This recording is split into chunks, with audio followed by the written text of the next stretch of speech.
Was it? Part 3. Where do you reckon we got to? I just fucking do that. Anyway, go on. Yeah. So, When we looked at GarageBand on an iPad, we thought gimmick. yeah. The truth of the matter is, Apple have done a really good job. It's fantastic. It's really inspirational. It's a bit weird calling it GarageBand because it actually works so well with the. Once again, I keep saying the same thing: tactile response of the iPad. But it is. It truly is. Mm-hmm. That's the whole thing. It's hands-on, in you get, play away. Mm-hmm. Sounds a bit wrong in some contexts, but you know what I mean. And it's great. And I think the iPad GarageBand, the way they've written it and the way they've built the components up with the chord structures, with the easy piano and things like that, it's ideal. It's perfect. It could have gone so badly wrong, but it works brilliantly. Do you not think, right, this is going off on one a bit now. Okay, go off on one, please do. Yes. Like, because I do a lot of work in schools and I Yes. take my iPad in and stuff like that. And I just think, if that was around when I was a teenager, Yeah. it'd be amazing, you know what I mean? Oh, yeah, absolutely. And I see kids now who, they know Logic inside and out, and they're producing, there's such emphasis on quality. So they'll like listen to Skrillex or something, and they'll want to emulate him like mad, and they'll produce stuff which sounds as good as. Absolutely. I mean, believe it or not, if this is possible, I'm actually older than you are.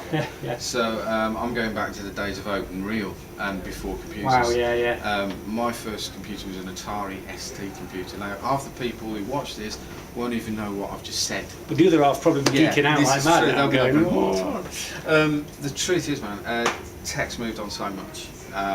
Anybody born into this generation is going to be born into technology in any way, shape or form, and it will just bleed straight through when they start doing music production. Because, I mean, an iPad or a computer will be second nature to them. It will be their secondary language, you know.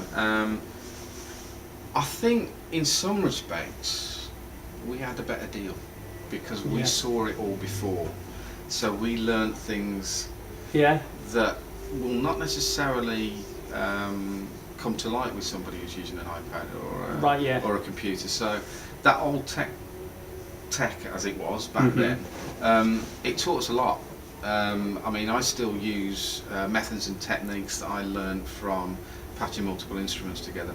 You know, we're going to get to the stage where a lot of the guys who get into music now won't touch a piece of hardware. It'll all be computer-based, so touch screens. Yeah. Saying that, though, there's a few lads who come to BiTjAM who have always been laptop with Ableton and maybe an APC 40 or something. Yeah, absolutely. And then something's gone wrong with the laptop, like it's broken, and then they're suddenly going, what do I do? And there's a couple of guys now, one in particular, who he now has an old tape machine, and he's got his samples on different tapes that he's made, and he's had to spray his tapes to colour code his tapes, and then he has a bag full of pedals, effects pedals. Yeah. So, in a real weird way, it's like it is Ableton, but it's as in real world. Yeah, it's actual physical real world. And so I was wondering if, because I know everyone's talking about there being a renaissance in vinyl and how more people are getting back into vinyl, or it's running in tandem with digital. I think with the vinyl dispute though, there's something about vinyl. I feel anybody that who's played vinyl will know what we're talking about. Vinyl's those big black discs with the labels in the middle, if anybody's just guessing.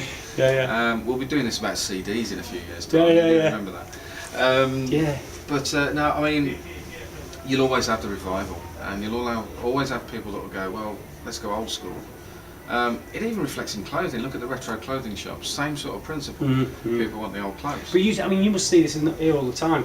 Where it's suddenly guitar bands are god and everyone's playing guitar, and then suddenly every bedroom DJ, everybody wants to be a DJ. You got it, absolutely. It's shifting trends. That's all it is. It's the market. It's the way it moves. Passions. I mean, you mentioned Skrillex earlier. Nobody heard of him 6 months ago. I know, it's mental, isn't it? He's on my playlist. It's fantastic. You know, 6 months' time it'll be somebody else, but he'll still be doing his thing, and it'll still be as good, if not better. See, but it'll be flavour of the moment. And the thing with someone like Skrillex is what some of these young people don't. Young people, gosh, sorry. Don't say that. What, the kids? Well, they think it's.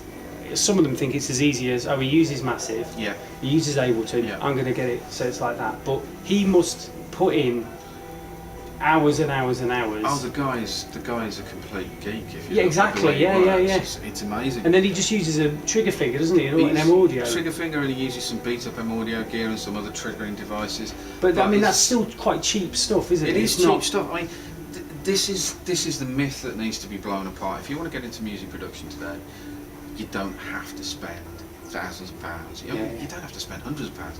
If you've got a computer at home, right, you're good to go. There's free software available for you to get going and experiment with music, and there's cheap introductory bits of software that can get you going. There's always good little boxes that you can find that can make noise. I mean, here we go again. Speak and Spell, old games machines, little electronic devices that have been tweaked and cannibalised to give you know, some strange weird sounds that are used in performance music. I mean, you probably see that at BiTjAM quite a bit. People turning up on stage and you think, what have they bought a car boot with them for? Yeah, exactly, And it sounds amazing. And time and effort, man. Put as much effort as you possibly can into your trade. Doesn't matter what you learn on, doesn't matter how much you spend, just make sure that your money's not wasted. Because it's so easy to spend. Yeah, that's true. I mean, perfect example, we get people all the time say, I've got this much to spend, I want to buy this and this. The honest advice I can give to them is sit them down and basically say, well, what do you need to do? Because odds on they'll walk away with a pocket full of money that they don't believe that they've managed to be able to do what they want to do and still walk away with a wad of cash in their hand. Well, usually it's a bit of plastic. Not cash so much these days, very retro. But no, I mean, if you've got your computer at home, no problem at all. Free bits of software, you can get a lot of shareware software. We talk about Ableton a lot, which is an amazing piece of software for DJs, producers, live, you know, it's absolutely astounding. Go to www.ableton.com, there's a 30-day free trial. Download it, see how you get on. It's an amazing tool. You and me, I mean, I've just got back from doing a residential with some kids, music residential, and they were all Logic. Yeah. And I tried to show them Ableton, and to them it just looked alien because they're used to the horizontal that way with Logic. The second I plugged in my Launchpad,